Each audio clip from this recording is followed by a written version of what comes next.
Hey everyone. Well, the end of March has come, and so now we're in April. So today I'm going to be doing every movie I saw in March, reviewed in as long as I feel like it. I'm not really doing 1 minute or less anymore. It's going to take longer to review these movies, so I'll go as short as I want, but sorry for wasting your time. Let's do this. Starting off is a Martin Scorsese film starring De Niro. I know there's so many. Raging Bull is sort of a Rocky type of movie. I know it seemed ridiculous for me to give this movie a lower score than usual because it feels like Rocky, but I don't know. That's not really the problem in the movie.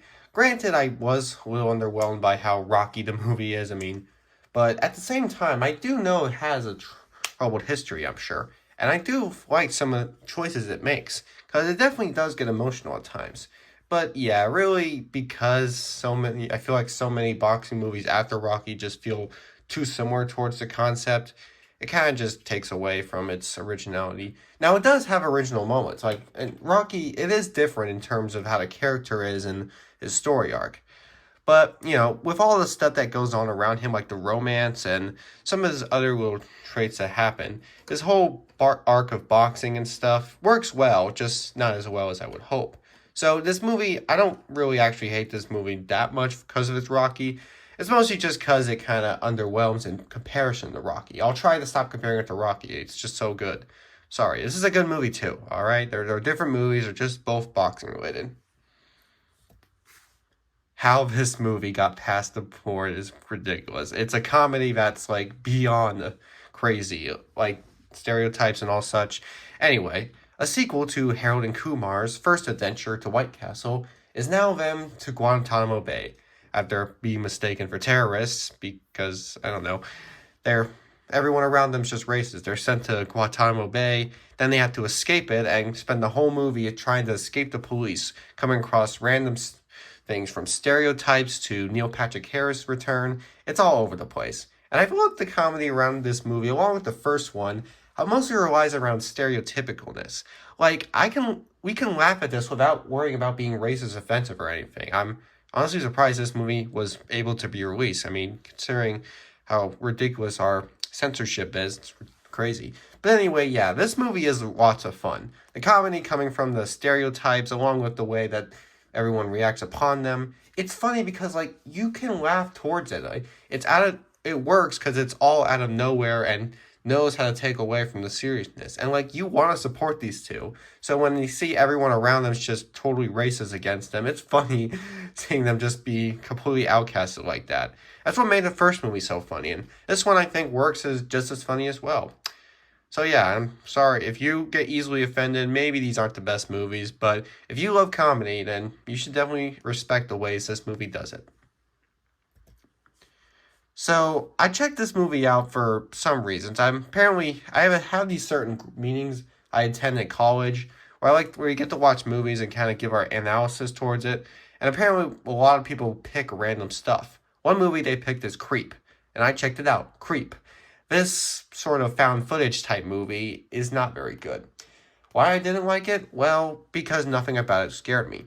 The whole idea surrounding this guy who's, well, a creep, but not really much else to it. It's just, I think since movies like Paranormal Activity or Blair Witch were so popular for their found footage, I feel like that's all horror movies need. Just be filmed in that kind of style and boom, it's scary.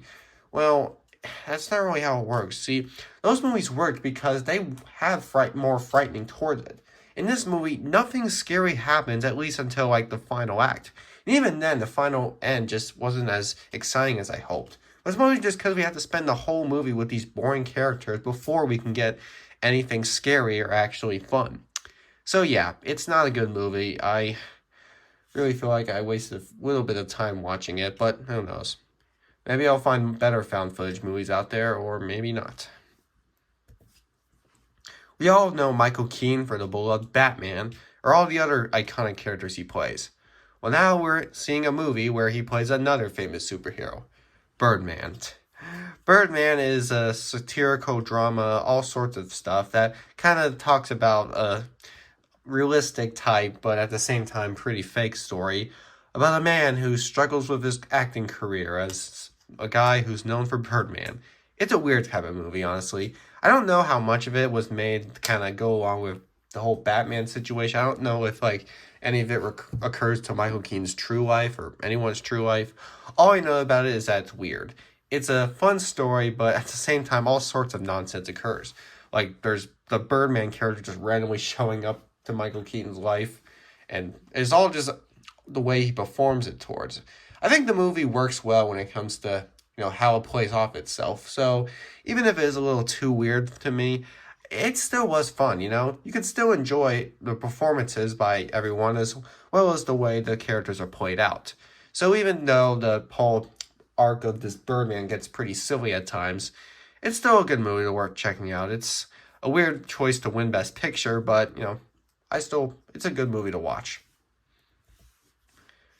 So as I prepared to get to the next film, Godzilla vs. Kong, the sequel that I just recently watched, apparently I haven't seen the first in this MonsterVerse films. I know, weird. I started the MonsterVerse very late and didn't even bother checking out the previous installments until now.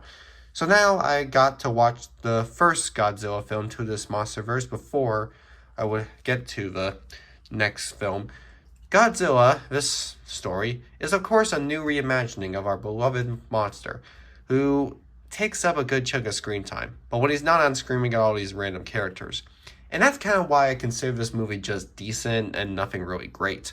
Because even though Godzilla's appearance is pretty awesome and he looks pretty cool, the problem is that we don't get to see as much of him as we would have hoped. I mean, his character is important to the story, but all these characters that we have to go through when we can't see Godzilla aren't really as interesting.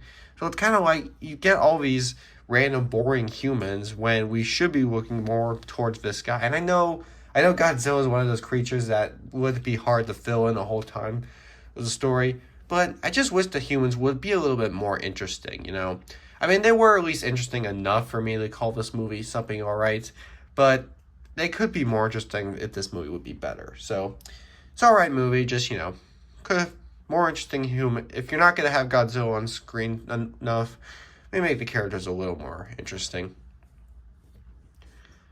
So a weird 70s classic, The Warriors, is a weird kind of story revolving around these guys and this cult, I think. That's kind of really mostly what I got out of this movie. It's a giant group of people in this weird cult where they kind of just go up against people. And I don't really know how much else I can say about it. It's one of those bizarre 70s, 80s movies. It kind of has a similar vibe to something like Outsiders or Lost Boys. And, I like those kind of movies. They kind of talk about a big group of people. And, it works times, but in other cases like this, where it's just kind of over the top at moments, that's where the silliness in this movie arrives. This movie is fun for most part, but it definitely has its awkward moments. And, that's going to be fun at times. So I enjoyed the way that the Warriors did it. It was awkward at times, but when it was wanted to be cool, it was pretty cool. Now, I like to wonder how many of these are actually a real thing, like a group of people who just like to act like this. I wonder if maybe the 70s had something like that, but who knows? That's not really knowing the way that our generation treats the youth, I wouldn't be surprised. So, good movie, just kind of wacky. Buddy Al Pacino in a film that was made by the guy behind Scarface.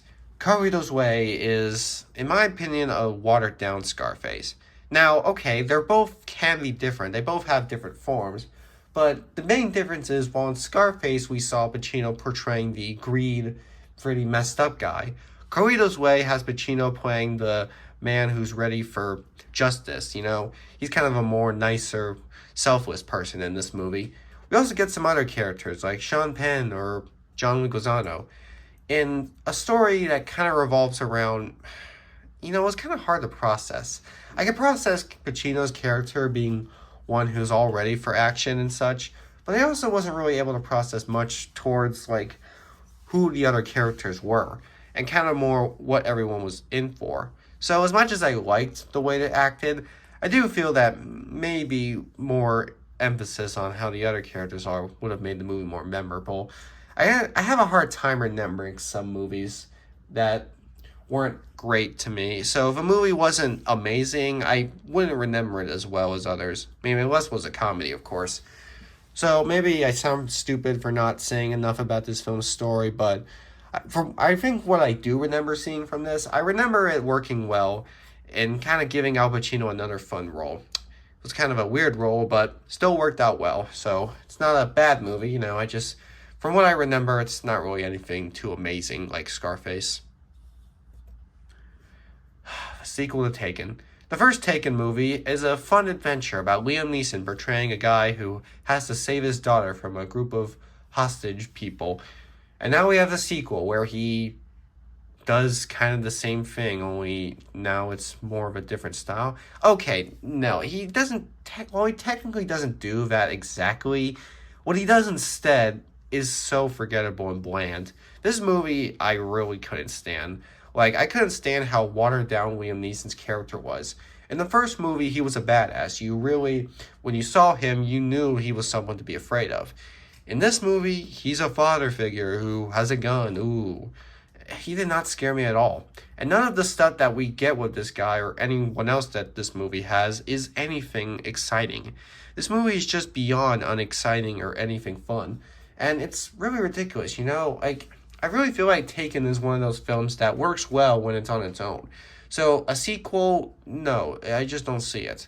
So that's kind of where Taken 2 falls flat. It doesn't really work as a sequel. It's just lame and uninspiring. I really couldn't get into something like this.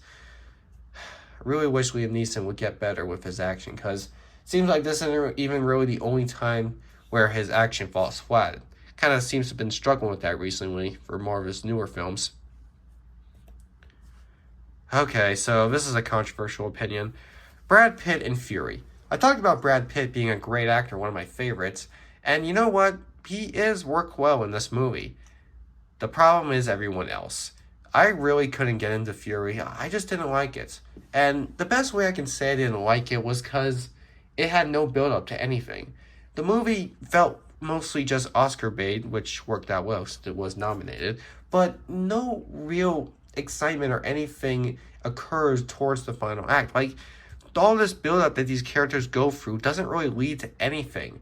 What we get just feels too much like a Saving Private Ryan type of film, and nothing inspiring or interesting really happens. It's just these guys kind of surviving through war. There's nothing really exciting going on with it. I mean, yeah, they have some good interactions and there are some good moments, but all the stuff just feels forced and uninspired. And even when the action does happen, I don't really see it as much exciting as it would be, or anything really emotional to that matter. So for that said, I just couldn't get into Fury as much, and I just wasn't able to consider it as great of a movie as other people would. I don't know. It just just didn't work for me. I just couldn't get into something that didn't actually lead up to anything. As I continue my journey to get to the next film, I watched Kong Skull Island for the first time. Kong Skull Island is, of course, our introduction to King Kong towards the MonsterVerse. But, similar to Godzilla, the human characters take up a lot of the screen time. Now, I'm going to be honest, I was originally going to give a huge hate towards this movie because the human characters are pretty dumb and uninteresting. And at that point, it felt like the movie was going to be even worse than Godzilla, and probably the worst case I've seen King Kong. But then as the film went on, when King Kong did finally approach, and it did got a lot better. I think as every time King Kong shows up on screen, it does get awesome. And with how much great screen time King Kong does have by around the final act, I think it really did save the movie. Because I was really not getting into these human characters, and I hated that them, along with all the other random monsters on this island, were kind of taking up Kong's story. But then Kong started showing up more, and it really got interesting. So Kong saved this movie. Thank you, King Kong. You saved the movie from sucking. I was originally going to not like this movie, but then you made it awesome. So thank you. It's still not great, but you made it better. Oh, Almost Famous. Now here's a movie I really was interested in. This film tells the story about a kid who is interested in a famous life as he just gets a random job for Rolling Stone and spends the whole movie touring with a weird band and pretty much exploring all the pros and cons of being famous. There's a lot to talk about towards this movie, and I really do like the direction it goes in. it's kind of like a sort of relation towards how being famous is and all the benefits as well as all the disqualities that you can get from it. And that's sort of what this movie's about. It's about a kid who wants to become famous, and as he sees all the famous people he's with, he realizes they all don't have as exciting of lives as are put together into on the screen or whatever. So, that's kind of just what makes Almost Famous so good. It actually reflects on a good structure. Sometimes I feel maybe weren't needed, but other times when there's something was there, it really worked well. And I do think Almost Famous portrays the idea of getting popular, reaching a goal pretty decently. And I enjoy it, I really like the way the movie could portray that. Well, it was able to reflect us on how being famous will treat you, what you will get and how you have to achieve it. Not really much else I can say other than maybe the next video I make will be interesting because I'm kind of running low on unoriginal ideas. So, will my next video be original? I don't know, maybe. Maybe it will, maybe it won't. Maybe I won't even have another video. Kind of running low on ideas, so I'm going to keep trying.